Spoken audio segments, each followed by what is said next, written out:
তো এই সূত্রটা মনে রাখলে বের করা সহজ। সেটা কি?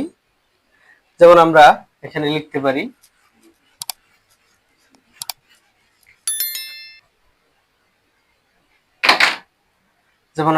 লিখতে পারি যে সাইনের ক্ষেত্রে বাম বলছে, অর্থাৎ সাইন 45 ডিগ্রি।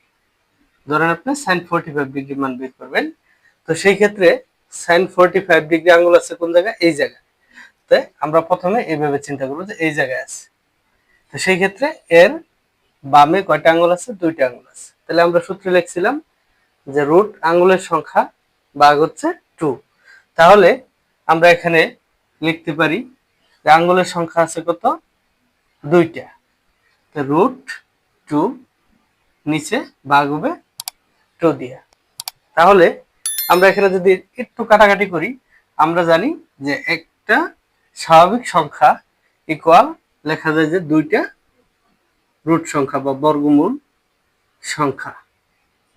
তাহলে সেই ক্ষেত্রে কি হচ্ছে যে একটা রুট 2 আমরা কাটা দিতে পারছি।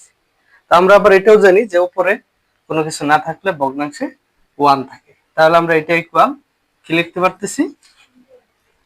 আমরা এটা ইকুয়াল লিখতে পারতেছি উপরে 1 নিচে হচ্ছে রুট 2। যেমন আপনি হচ্ছে cos 30 ডিগ্রি মান বের করবেন।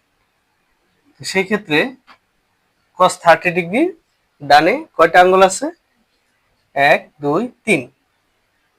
যেহেতু 30 ডিগ্রি এই জায়গায়, তাহলে আমরা 30 ডিগ্রির ডান দিকে তিনটা আঙ্গুল চিন্তা করতে পারি, 1 2 3।